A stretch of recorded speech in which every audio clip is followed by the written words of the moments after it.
So don't get absorbed in the example. The example is one of, if the example was reality, then you wouldn't need it as an example. It would be the real thing. So the intelligent cause must be, and we'll do more on that this week, the intelligent cause must be all-knowing.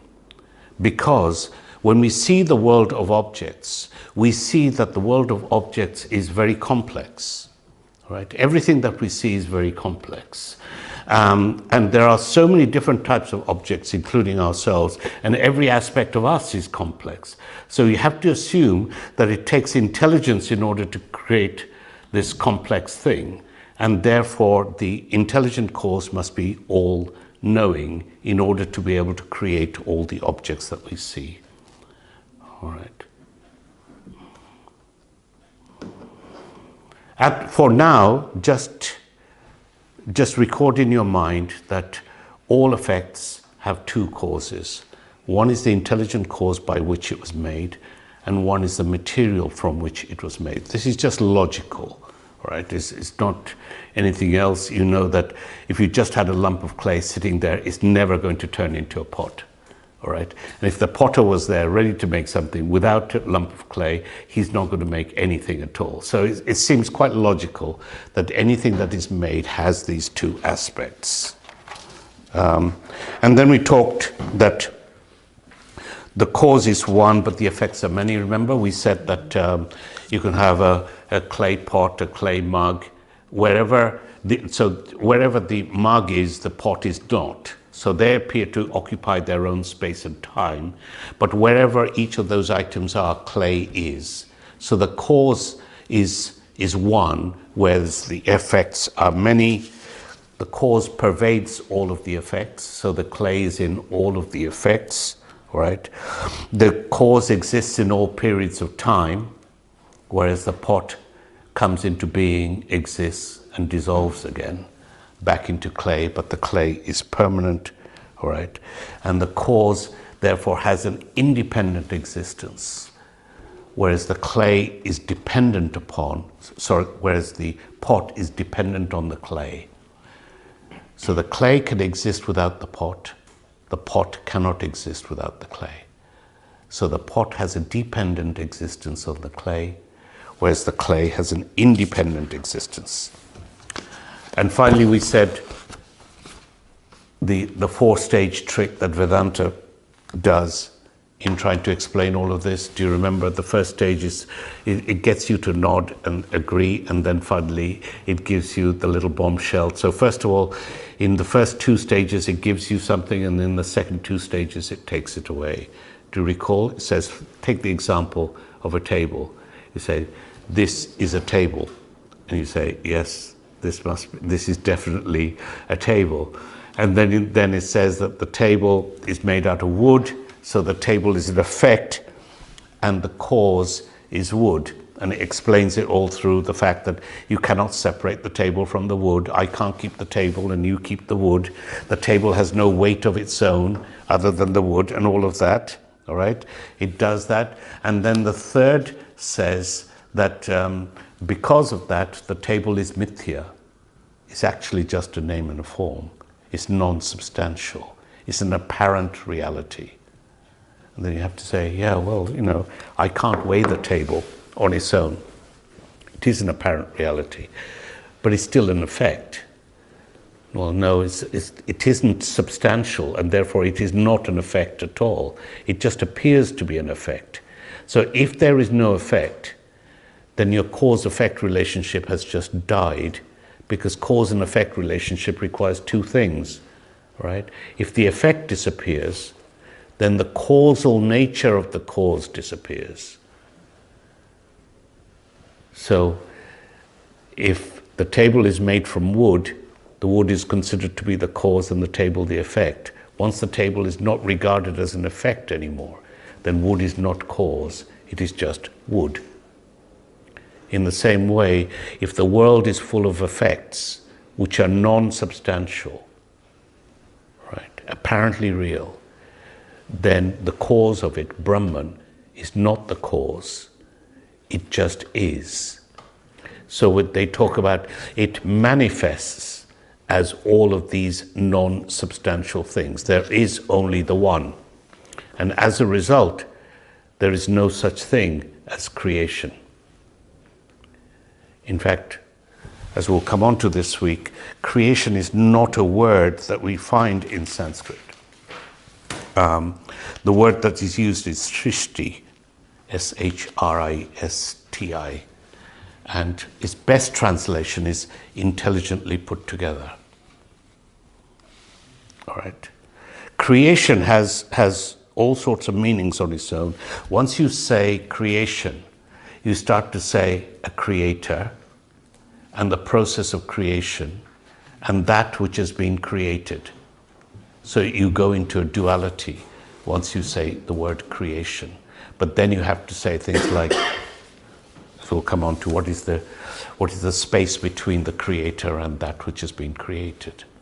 You know, if I'm Father Christmas and I'm creating all these toys, then Father Christmas are not the toys. And therefore you have a problem. You get back into duality again. And we're studying Advaita Vedanta, which is non-dual Vedanta. Okay. So the final question that I wanted to do in this sort of introductory start, and this really follows the talks that I gave at the World Yoga Festival, and in February we'll carry on to other subjects, is really the whole concept of, is there a creator? Remember, first of all, we dealt with, are we all one? Look at ourselves, who are we? And then we looked at, is the world an illusion? Is it real? The third question that invariably comes up is there a creator? All right. Is there a being that creates, sustains, and resolves the world? I.e., is there a God? All right. And if so, what is that God's relationship to me? Now, God is a very emotive word in the Western world because we tend to think of white bearded gentlemen sitting in the clouds, and it's very difficult to get that out of your mind if you've been brought up through a Christian understanding. So let's just use the Sanskrit term for God, and that is Ishvara, right? Ishvara. We were just discussing this morning, walking our dog. Yeah. I said, what is there with God? Yeah. It's a physical form. Yeah. That's right. Yeah, it always suggests a physical form. All right. It's a very emotive question. So let's treat it one side and just call Ishvara. Ishvara is the closest term you have in Sanskrit to God. And that allows us to analyze this subject without letting the emotion get into it. Because Vedanta always says that this is not preaching. This is not a belief system. All right. This is teaching. This is a knowledge system. So we must be able to take in the knowledge. We must be able to analyze it. We must be able to find the truth within it ourselves. Right. This is not something that you believe in because somebody tells you it's a good thing to believe in. Right. So I think most people have stopped believing in the elderly gentleman sitting in the clouds, answering our prayers, saying yes to one person and no to another. All right. And I think a lot of people that do believe in something have come up with this vague idea of some sort of universal energy that runs the entire universe. This external power, effectively, is what drives everything to happen. All right. Some people have the idea that there's none of that. This is quite a random thing, and this randomness, it could have taken any form.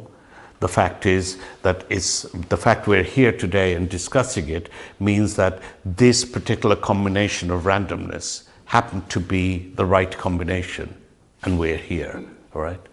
This is also another belief system. It's the same belief system as there's a guy sitting in the clouds, all right, giving us objects. It's another belief system because we've never ever seen the close approximation of other random universes that are still here. You know, that was so close that remnants of it still survive today. So it is a belief system, all right? So these people, they often call themselves pragmatists, And if you're pragmatic, then you have to realize that everything is here for a purpose. There's no waste in nature, all right?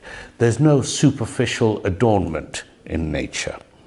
That's why we think that the randomness is just a belief system, no basis in fact, right?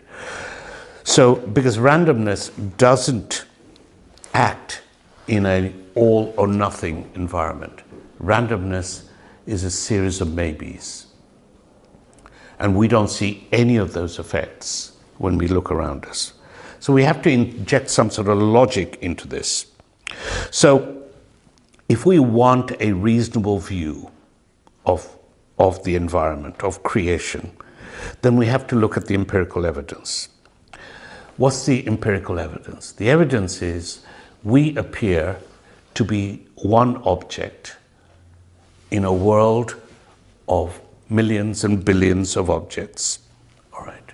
If you can imagine in a smaller environment, think of an aircraft. An aircraft has, seats and windscreen and windows, and imagine all the tiny little bits of an aircraft, and you're sitting in there. They all come together, they work together in order to create an aircraft. And we think that the universe appears to look like that, all right? And the thing is that if we look at the universe as a series, as a collection of objects, then we're obliged to develop the idea of a creator. Because we're sitting here with all of these objects that appear to be placed all over. We're obliged to have the idea of a creator. In other words, in a world of objects, we're obliged to invent God. Right. And that's why it is so prevalent in human society, because that's the way we look at the world, that it is a series of objects. So you could argue that this series of objects are created by other things, all right, other than a creator. The creator need not be God. For instance, I'm sure the chief designer at Boeing, when he makes his aircraft, I'm sure that he doesn't think himself as God, that he put all the parts together and made this aircraft, all right. But the thing, he probably does, yes. So, I mean, that's the problem. Very few people think that they're God. I mean, in the olden days, you were burnt if you thought anything close to that. These days, you're just locked up. So we don't have this idea that we're God. But the thing is that behind the process of making every one of those aspects was the ability of an engineer, a marketeer, to put something like that together. Where did that ability come from? Because without that ability, that product would not have been designed and would not be taking place. All right. So in the olden days, therefore, they argued that because we have a world of objects, effectively, it is maybe the product of nature. Nature created all of this, and many of the oldest of religions, therefore, worship aspects of nature, the sun, the water, the wind, whatever, because these are the things likely to be created. These things, fire and water, were revered, all right? But as we became more sophisticated as a species, all right, our invention of God became more sophisticated. And if you like, modern religion is an artifact of this sophistication. We're no longer peasants, just merge with the land, treating the land and nature as God. We've become much more sophisticated now, high-powered thinking, and our thought of God and religion has come up along that way. All right. Of course, many people wouldn't consider religion to be very sophisticated. The problem with religions and the modern idea of God is that it does not account for everything that is in our experience. All right. When I look at myself in the universe, I find that everything is given. Think about it. It's not produced by my own will or effort. So you have to analyze this deeply. Everything is given. When I perform a task, the results are given. All right? I may have to perform tasks within the confines of physical laws, of gravity, of electromagnetism, and so forth. But these are given. I did not invent gravity. I have to work within these environments. All right? These laws operate independent of me. I did not provide them. In the solar system, the sun is given. The sun produces heat, and light is a given. I did nothing for it. All right? That this light grows plants is a given. All right? That the earth has weather, and the weather allows you to have seasons, oceans and currents, it's a given. In fact, it appears to be all given. More fundamentally, it's given that I require two parents. It's a given. It's no action of my own, all right? That I grow into an adult and die, it's a given. That I have illnesses, it's a given. That there are cures for some illnesses and not others, it's a given. That I have two lungs to breathe with and only one heart, it's a given. All right? That I have a mind that can think, even hear these words and understand them, it's a given. I did nothing for them. All right? And this needs to be understood. Everything that is around me appears to be given. So, if you start thinking about if this is all given, you have to ask yourself the question, is there a giver? If all of this is given, you have to ask the question, is there a giver? Now let's say that these things are provided to us without making any effort to produce them, all right? The laws, objects, concepts, ideas, everything runs in, and they just, you can say, well, they just exist. I don't know how, but they just exist. Vedanta says nothing exists on its own. All existence requires a cause. You cannot have something that just is. Right? We went through this extensively last week. All things that just exist must have a cause. All right? And therefore, we have to look at the cause. So, when everything is given, then the cause and effect mechanism is also given. We didn't invent that. All right? So, to perceive the universe, I'm provided with senses and a mind in order to perceive it. So, it needs to be very clear to me that everything within this scheme is a given. I may not know the reason. I may not ever know the reason. I know that everything that is given is very complex. Take a look at myself.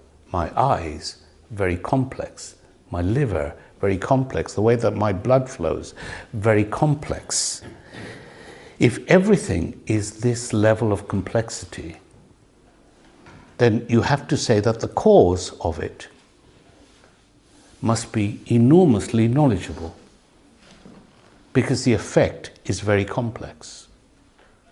All right? And the cause permeates the effect.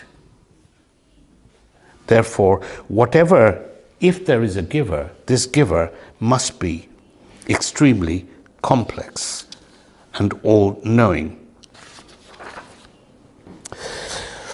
In fact, I cannot say even the words that are in front of us. I cannot even say that I'm the author of the words. All I can say is that I am the initiator of writing the words. The fact that the words get written, whether it's on a computer or through a pen, through ink, these are all effects that are given to me.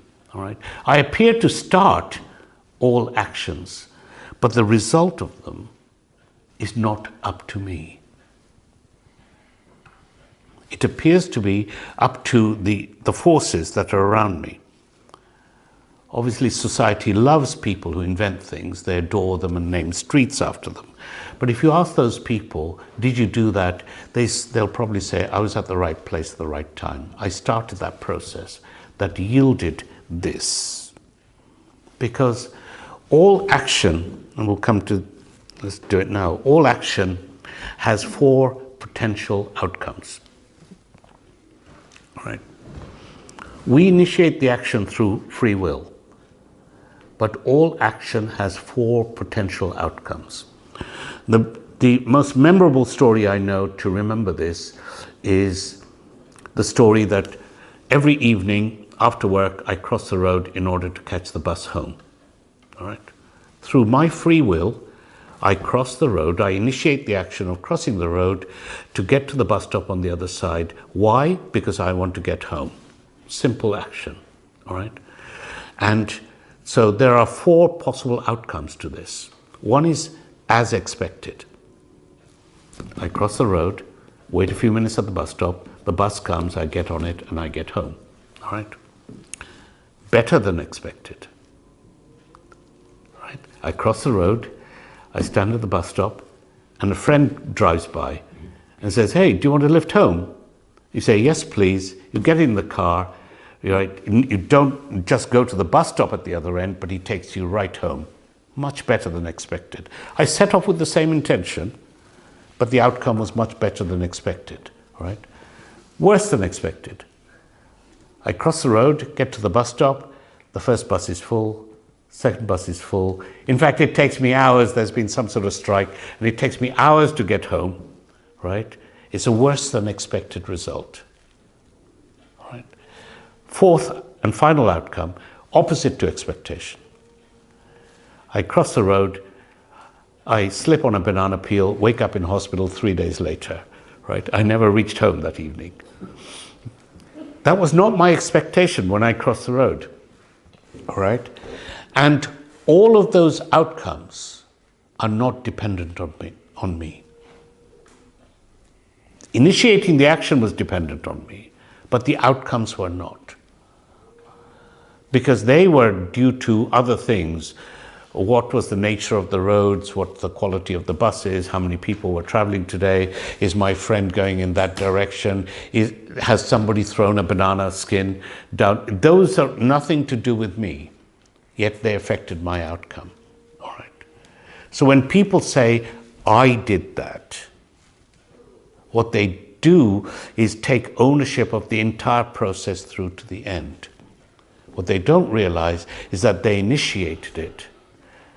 But it's through the grace, and many people would say this in this way, through the grace of God that the action completed. And most of the time, when the action completes either as expected or better than expected, we call ourselves lucky. And when it's worse than expected or opposite to expectation, we call ourselves unlucky. All right. Now, so the grace of God in this respect would be all the laws, all the conditions that are taking place around you for which you are not responsible. Okay? Does that seem clear? Any questions? So, whatever I do, I'm limited in my action. All right? And there are hidden variables that affect the outcome of every action. So I have to take what is given because I'm not responsible for the outcome. All right. The outcome has so many hidden variables that are not known to me at the time of initiating the action. Right. You're responsible for the motivation. Your motivation for starting it, all right? But I'm not responsible for its end. Most of the time, all right, the action is as expected, right? When you breathe in, you expect air to go into your lungs. There will be a time when that action is not performed, all right? But every time we perform an action, there is an expectation. And when the action is as expected, we give no credence to it whatsoever. Because we say, of course, that's what happens. You know, when I wiggle this thing on the piece of paper, some ink comes out, right? That is the expected action. When it isn't that way, then you remember the fact that your pen has run out of ink, right? So I have to take what is given. And that's why so many of these philosophies talk about acceptance, all right? Acceptance for what is. Work towards what is, because your only power and responsibility is to initiate the action, right? Your power does not extend to its completion, right? For that, you need the grace of God. So we have to ask, is there a high power that creates the crowds, that fills the buses, or throws the banana peel, all right? When you analyze it slowly, you have to analyze all aspects of it, all right? So is there a giver? That giver, as we've said, would have to be very complex, very knowledgeable, because they're giving things that are very knowledgeable everywhere, all right? Now, there is, of course, the intelligent design lobby. Have you heard of them in America? These are the people that don't believe in Darwin's view. And they reject the idea of Darwinism, all right? But they also have a limited understanding, as does Darwin's view. It's a limited understanding because it is not complete, all right? So, because in nature, things are sentient and they're non-sentient, non-intelligent. Even the insentient things, the non-intelligent things, appear to be intelligently put together. You only have to look at a snowflake to see its complexity, right? You wouldn't say a snowflake is a sentient being, yet it appears to be incredibly complex, all right? And each one is different, as is the atomic structure inside a pebble that's at your feet, an insentient thing. But if you could go deep down, it would be incredibly complex. That's why Vedanta doesn't use the term creation. It uses this term srishti, which in Sanskrit means that which is intelligently put together. All right. If we then define that, then we have to say, is there a srishti maker? Right? Is there a maker who intelligently puts all of these things together? All right? Because the whole universe is a srishti. And within that, me. So I can't say that there's none, because, you know, these things do get made. And if you say, oh, the airplane was only made by an engineer, you can say, all right, who gave the intelligence to that engineer to be able to make that particular component on the airplane? Who gave the laws that drives nature? Who provided the law that drives gravity? I understand that gravity makes this wiggle, but who provided gravity? Because that itself is srishti, it is intelligent put together, all right? So, if you say that there is a giver, immediate question is, where is the giver? All right. And in modern society, that's lost touch with our ancestors.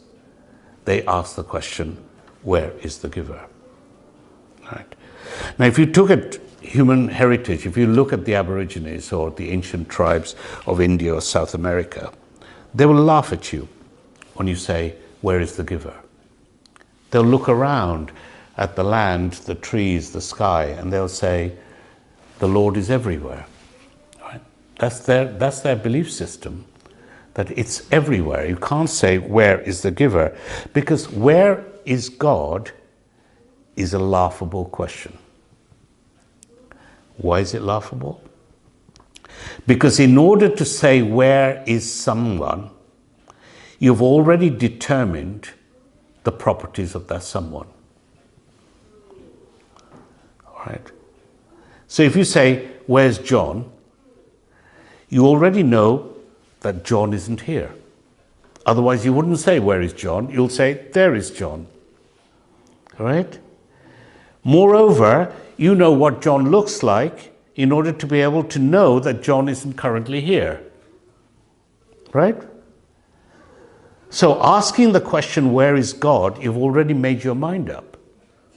This is an elderly gentleman with a beard, and he's currently not here, is he? All right? So a much better question is, what is God? Not where is God? All right? You can't ask the question, where? Because if you ask the question, where is God in the Western world, you get the laughable answer, he's up there. All right? He's up there. Wherever up is. All right? And there's a huge problem with figuring out that God is in heaven, because that's a location. You have this property of God that is all-knowing, all-powerful, all-pervading, and he has to sit in a certain location called heaven. All right? And he's clearly not here. An all-pervading thing suddenly isn't here. It gets all sorts of problems. All right? So you have to assume that God is not a person. All right? So, because only a person you could ask the question, where is so-and-so? So, what is God is a better example, not where is God. Now, suppose God is everything. Right? Everything is God. And we say that all that is here is God. That's what the villager would say. That's what the Aborigine would say. Everything around us is God. That's what the spiritual heritage of this indigenous tribe say. All right? That God would have to be all-intelligent, right? And born of an understanding. And when these villagers talk about God in that way, they've come to know that it's not a belief system. A belief system can be taught to somebody, and at the moment that something happens against that belief system, suddenly the belief system changes. When an understanding comes through you, through knowledge, it is much more deeply rooted. And when you come to know something through knowledge, you can teach others. It's not dissuaded by people who have alternative points of view. Therefore, we need a knowledge system on God. We don't need a belief system on God. So, if there is a Srishti maker, that Srishti maker has to be one that knows about everything, right? All knowing. So this complete knowledge, let's give the example of the pot. For a pot maker, let's say the world was only pots. For a pot maker, the pot maker would have to know what a pot is like, what a pot is used for, how to make a pot, all right? And the final thing, you'd have to know the material with which to make the pot. All right? Have to know all of these things, otherwise the pot cannot possibly come into existence. So this is the second aspect that we must never forget. Although we might have an intelligent cause of Srishti, the all-knowledgeable, the whole world appears to be made out of material. So we need a material cause. And you have to ask yourself, is the intelligent cause and the material cause, if they're both needed in order to make the world, what is the gap between them? All right? What is the gap between the maker and the material? Because when we normally have a gap, we fill it with space. All right? And then you have to ask the question, who made the space? All right? Because clearly the world is made out of out of things. So you have to have things and you have to have the maker. All right. Now Vedanta says that the maker and the material are one and the same. There is no gap between the two. They're one and the same. This Srishti maker, who cannot borrow his skills from anyone else, because he has to be the ultimate cause, is also the material from which things are made. There is no separating factor. Right?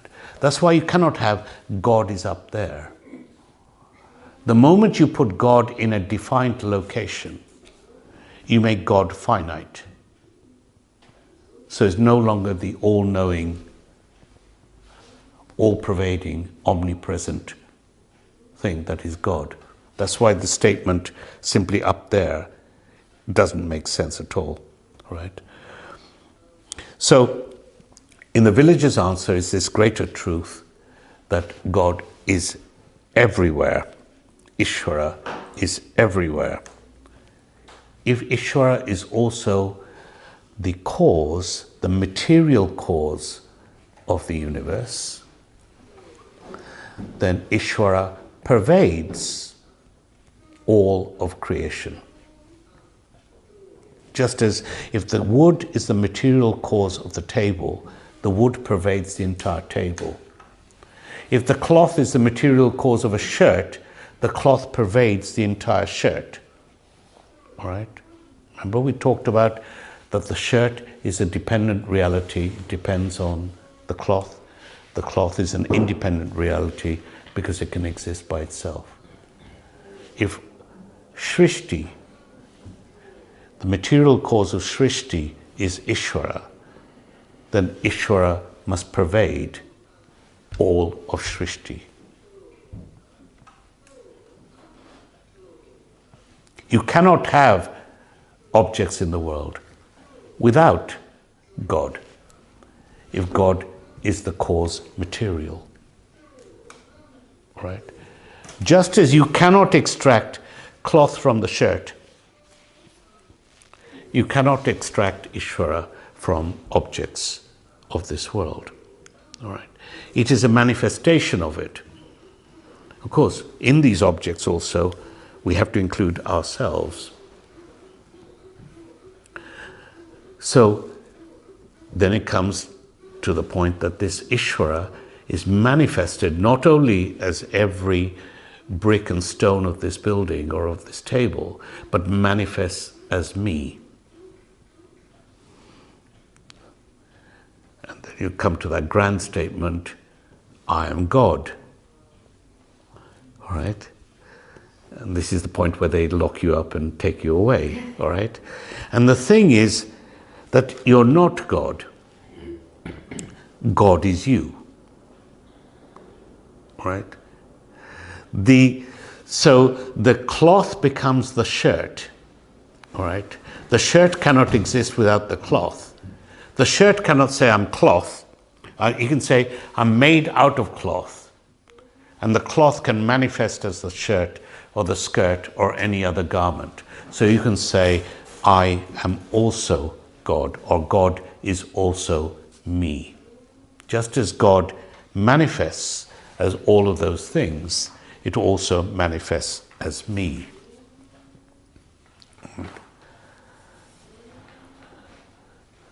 Since this ultimate source is called Brahman, you have one of those Mahavakyas from the Vedas, from the Upanishads, that says, Aham Brahmasmi.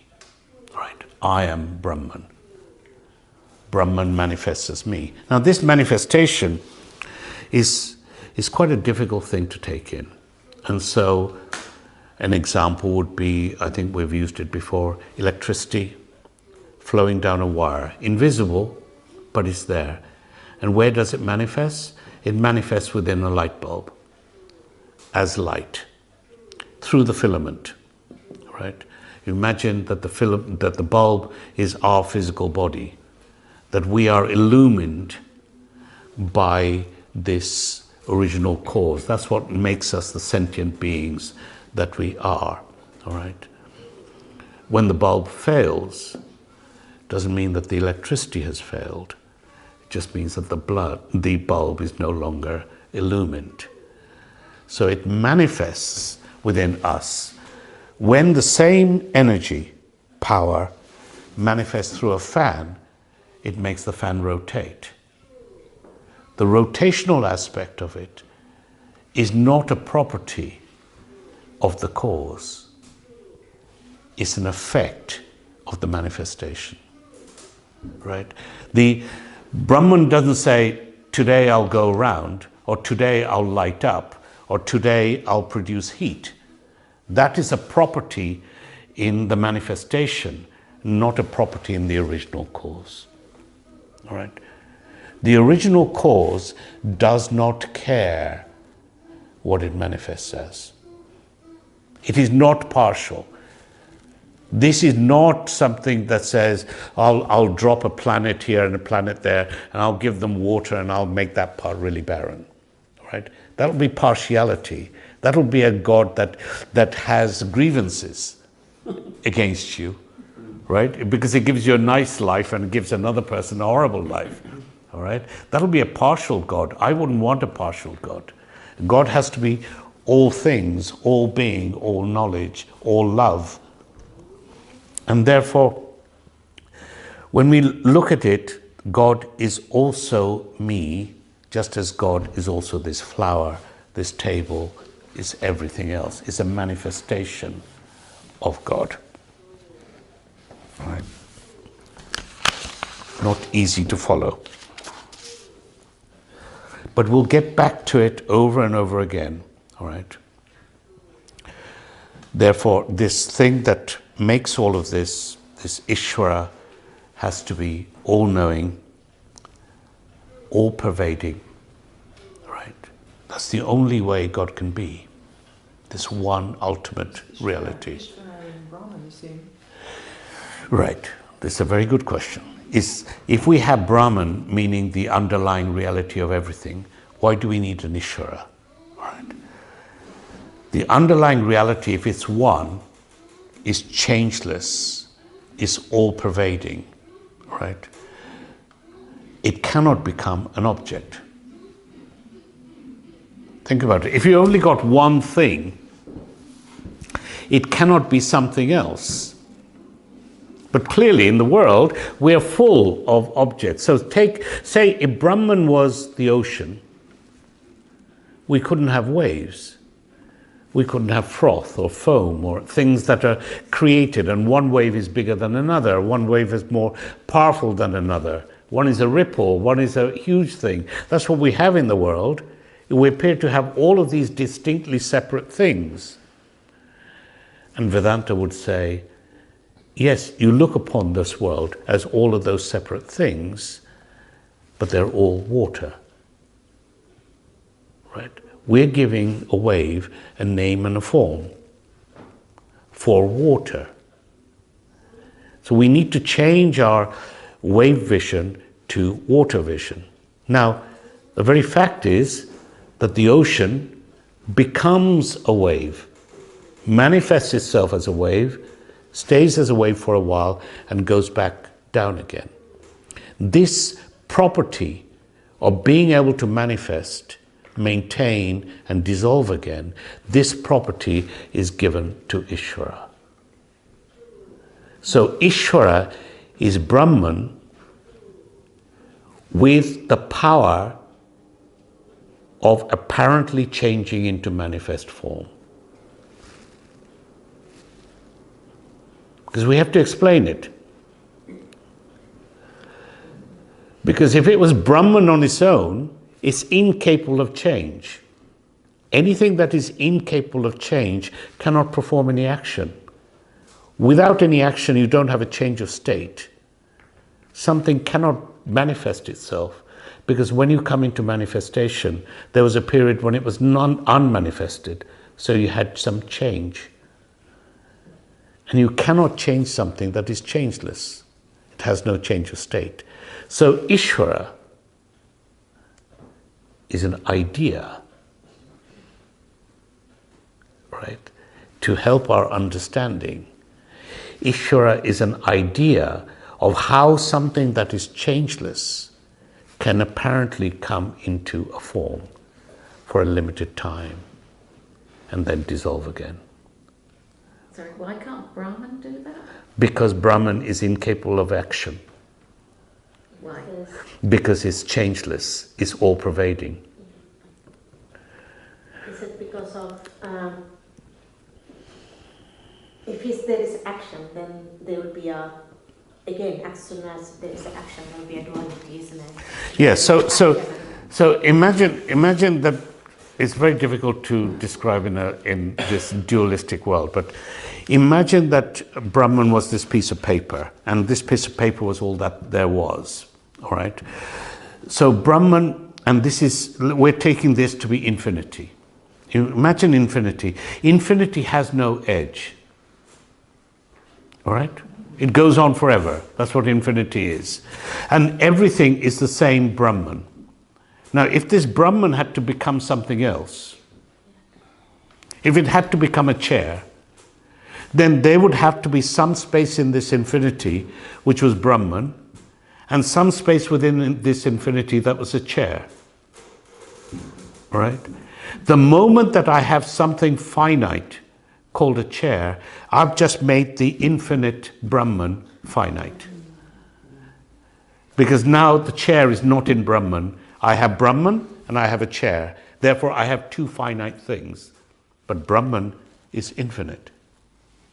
It's all within Brahman as an apparent reality that dissolves back again, just as a wave appears to come out of the ocean and dissolves back again. And the power that allows us this illusion of shrishti, maintenance and dissolution, is called Maya. All right. So Brahman, effectively, with the power of Maya, is Ishvara, the ability to create. And this is the most difficult thing in Vedanta to actually study. When you have only one thing, you see, underlying reality is all-pervading, right? How can that one thing become many? And that one thing becomes many through a power of illusion. So Maya is illusion. So Maya is the power that provides such an illusion. Right? It is the power by which they give examples that you see in a dark alley, you see a coil of rope. And on that rope, you therefore superimpose the fact that it's a snake. All right. On closer inspection, you find that it is not a snake, it's the rope all the time. But in fact, in your imagination, not only can you see the snake, but you may even be able to see eyes, and which end is the mouth and which end is the tail, all right? But it's an illusion, and that power of illusion, that power that allows the rope to be mistaken for a snake, is Maya.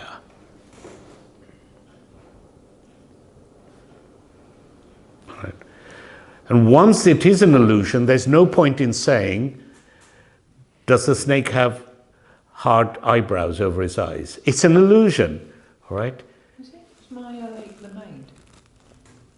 No, Maya is not. Yeah, in Sanskrit, Maya is this term. It's that which is required for an action to seemingly complete, but it plays no part in the action. Did you say Brahman with Maya? Ishvara manifests itself as effectively Brahman with the power of Maya. Because then you get the creative element. You get the underlying material, get all the intelligence, the creative ability to create these seeming objects around the world. And then that is given the term Ishvara. That's why Ishvara is the Srishti maker as far as Sanskrit is concerned. Effectively, what we would call God. So Maya is Maya. Maya. Maybe Maya. Yeah, that's right. Yeah. Maya. That is the creative action. That's the creative force. Force. Okay. But as I said, it's a seemingly creative force. And we can end on this lovely little story, because we'll have to carry on this next week. Yeah, there's a lovely little story that there's a king who decides that he's had enough of his kingdom. He's now going to retire. He's going to give up all of his possessions, and he's going to go in the forest and live a simple life, all right, studying Vedanta. And he's going to give up all of these things. And he has 3 sons. And this king, and as you know, in those days, wealth was often measured in terms of elephants. He has 17 elephants. You know this story. Do you want to finish it off? Mathematical conundrum. It is. And it works. So he has 17 elephants that he wants to leave to his 3 sons. Can you remember the ratios? To the first son, he wants to leave half his elephant herd. And the second one? A third. He wants to leave a third of his elephants to his second son. And to the third one? Is it a fifth now? Or 1/9. Oh, a 9th. Oh. So a half, a third, and a 9th. And he said to the 3 sons, that's what you do. I'm going to the forest. Thank you and goodbye. And the 3 sons were left scratching their heads. 17 is a prime number. I can't go to 8.5 elephants, let alone a third and a 9th. How am I going to do it? All right? And poor elephants, we're going to have to kill them. And they started crying until the chief minister came along and said, what's the problem? They explained. And he said, I tell you what, meet me at the same spot tomorrow morning and I'll have a solution for you. Tomorrow morning they all arrived, and the chief minister arrived with his 1 elephant. And he said, I donate this elephant to the herd. The herd is now 18 elephants. All right? And so the first son says, oh, that's easy. Father wanted me to have half the elephants, so I'll take my 9 away. All right? Leaving 9 elephants behind. And the second son says, I was to be given a third, so that's 6 elephants. And he takes his 6 away. All right? From 9 you take away 6 and you get 3 elephants. And the third son says, I was to be given a 9th. So he takes away his 2 elephants, leaving the 1 elephant that the minister then takes back home with him. All right? It is required to solve the problem, but it does not itself participate in the solution.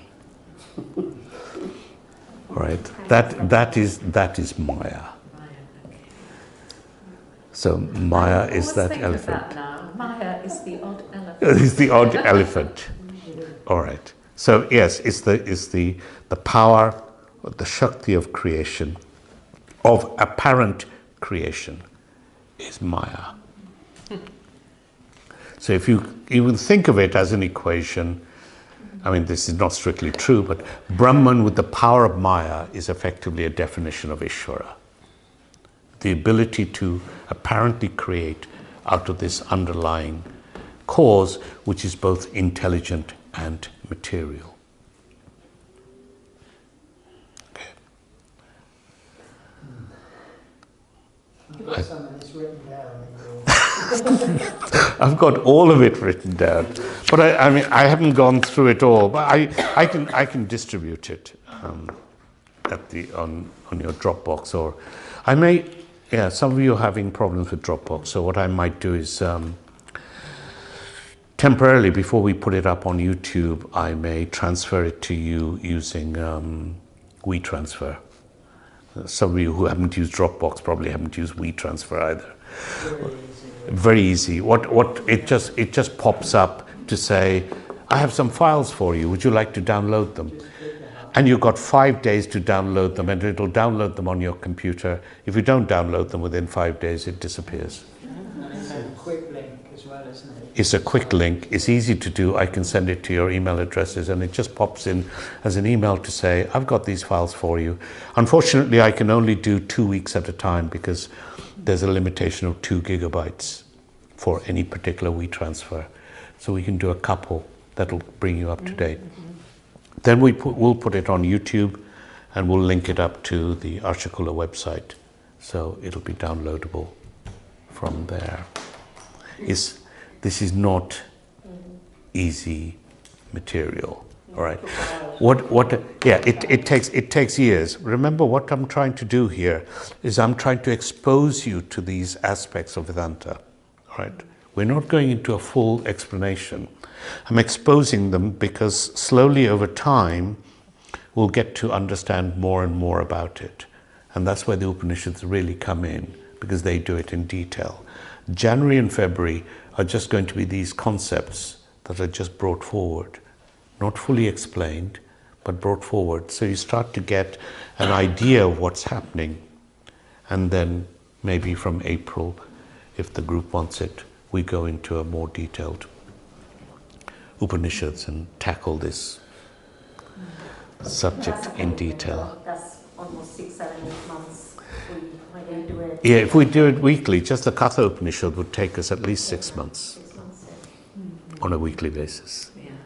I mean, I looked at my notes the other day, it's 140 pages of PDF. Would it be a good idea to start with a short one, like the Anisara? Yeah, the Isha Upanishad. We could start with the short one. The nice thing about Katha is that it does it very, very gently, and it's a beautiful story. It is. It's a beautiful story, and you've all been exposed to it, or most of you have been exposed to it, so you know all about it. Really, you could teach it to me. And it'll be interesting to know. Having done it second time, Yeah. I think it'll be very valuable, and from a slightly different perspective that is bound to be as a result of coming through me, instead of Swamiji. So I think it could be a very valuable exercise. Yeah, I love that story. Yeah. My favorite Upanishad. Yeah, of all the Upanishads. Not that I've read them all, but Right. Questions? This is your chance. If you manifest Yeah. from Brahman and then you dissolve again, do you dissolve and disappear completely, or do you come back as? Is there an energy that's subjective? There's only one thing, that's Brahman. So if you come up from that, you dissolve back into that. Yeah. So just as the wave comes up as a result of wind, it becomes wave for a while, and then it is lost, goes back into the water, from which it was never separate. So if you talk about reincarnation Yes. and Which we will do, because it's such an important topic. People don't want to know about their life today. They want to know what's going to happen after I kick the bucket. It is such an interesting aspect to people who are alive today. Yeah, that's right. Carry on. so I die, Yes. and then do I come back in another form, or So first of all, you have to qualify who is the I that dies. so if the energy in me disappears back into Brahman, Right, which means that, well, first of all, therefore the energy that comes back is going to be a different. No, because we are all one. we're all one. So it is all of us. so the energy hasn't been created or disappeared. Right, no. It's always there. Yes. It's just not in this current form. We're so attached to this. This Yeah, we don't like to think of ourselves Disappearing. stopping, do Yeah. we?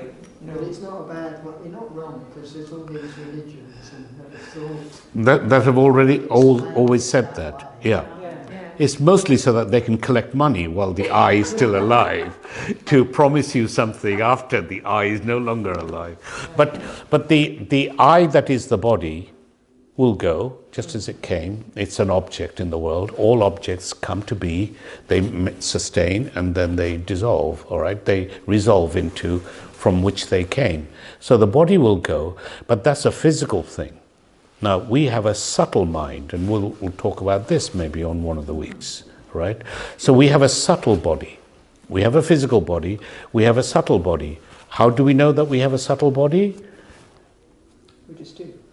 We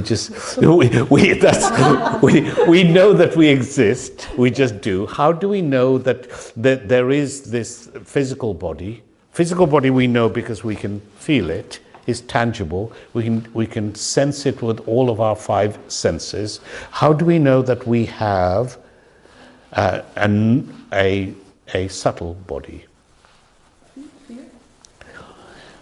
Yeah.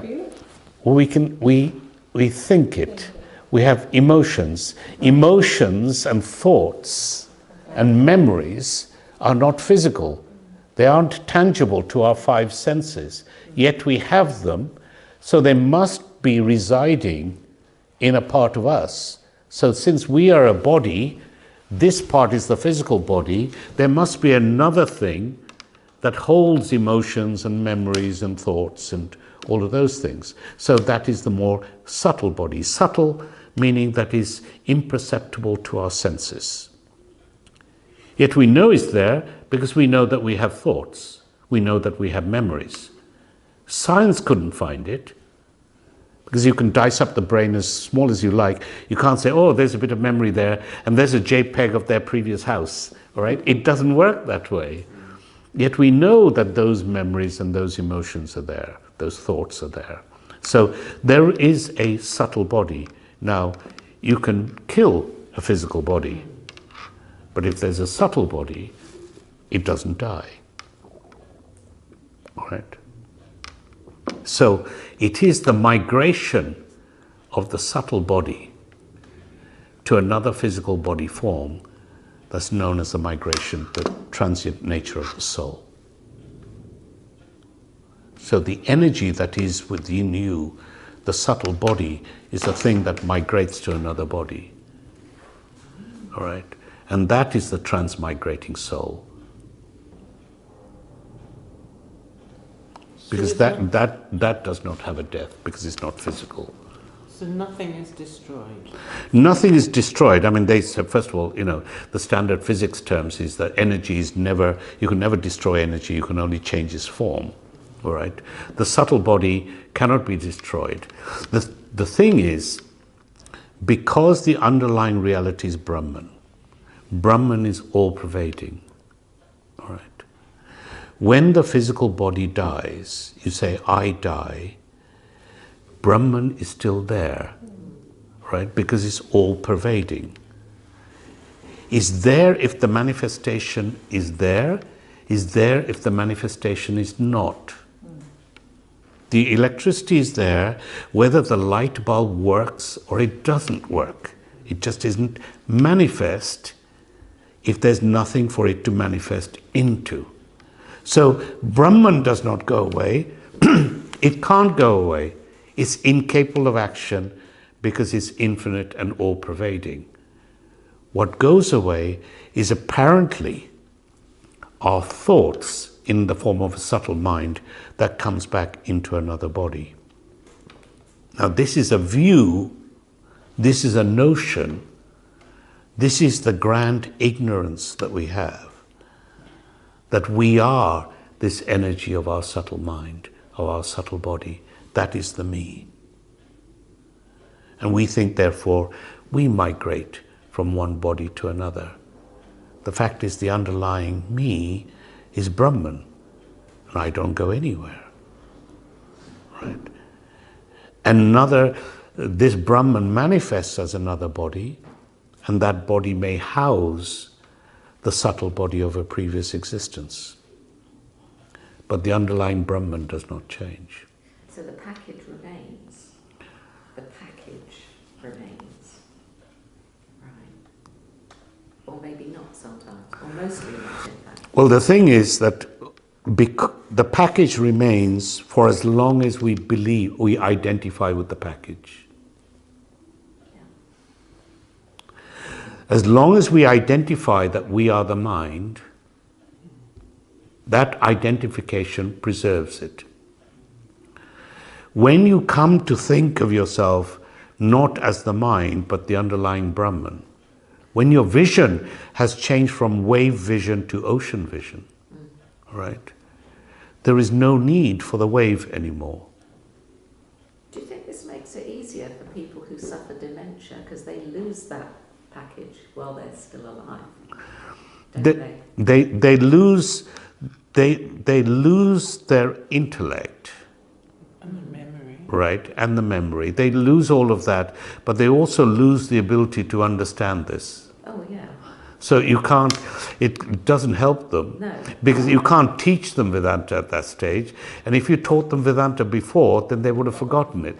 Yeah. So it doesn't really help them. That's why you have to get it before you go senile. Does it matter in the end? It doesn't matter in the end, except that they left thinking that they were their mind.